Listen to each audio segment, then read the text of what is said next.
আসসালামু আলাইকুম, ওয়েলকাম সবাইকে হন্ডা সেলস পয়েন্টে। আর আমরা এখন যার সাথে কথা বলছি, বসের একটা বাইকের প্রবলেম ছিল যেটা হচ্ছে ওয়ারেন্টি ক্লেম করছে এবং সেটার সমাধানটাও খুব সহজে হয়তো পাইছে।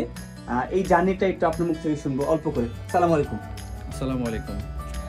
আমি হর্নেট এ পর্যন্ত 3টা ইউজ করেছি অফিসিয়ালি। এটা আমার নিজের বাইক। বাইকটাতে একটু সমস্যা ছিল যে এটাতে একটা শব্দ হইতো, বাজে একটা শব্দ হইতো। এটা 10,000 কিলো চালানোর পরেও শব্দটা ছিল। আচ্ছা, পরে আমি ওয়ারেন্টি ক্লেম করেছিলাম। তো এখানে যে সেলসের সার্ভিসে যে ম্যানেজার আছেন কোম্পানির, উনি এটাকে দেখছেন, দেখে পুরো ইঞ্জিনটা খুলে যে কয়েকটা জিনিস এর ভিতরে একটু সমস্যা তারা মনে করছে। আচ্ছা, সেই জিনিসটা চেঞ্জ করে দিচ্ছে। আপনি কি সরাসরি বিএইচএল এর কন্টাক্ট করছেন নাকি হন্ডা সেলস পয়েন্টে?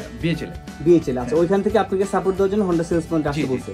আচ্ছা, আর এখান থেকে আমরা শুরু করছি আপনার বিএইচএল এর যে সার্ভিস ম্যানেজার আছে শাওন সাহেব, উনি নিজে এসে আসলে নিজেই এটা নিজ দায়িত্বে নিজেই খুলে জিনিসগুলো দেখছে এবং সেটা নিজে। আর এই বাইকে এখন প্রবলেমটা সলিউশন করার জন্য যেই পার্টসগুলো লাগানো আছে সম্পূর্ণ ফ্রি। হ্যাঁ, এবং সার্ভিসটা সম্পূর্ণ ফ্রি, এটা ওয়ারেন্টির ভিতরে আছে। ওয়ারেন্টির ভিতরে। ঠিক আছে বস, থ্যাংক ইউ আপনাকে। আর হন্ডা সেলস পয়েন্টকে ধন্যবাদ জানাই এবং অবশ্যই বাংলাদেশ হন্ডা প্রাইভেট লিমিটেড দুজনকে ধন্যবাদ জানাই। অবশ্যই জি, থ্যাংক ইউ।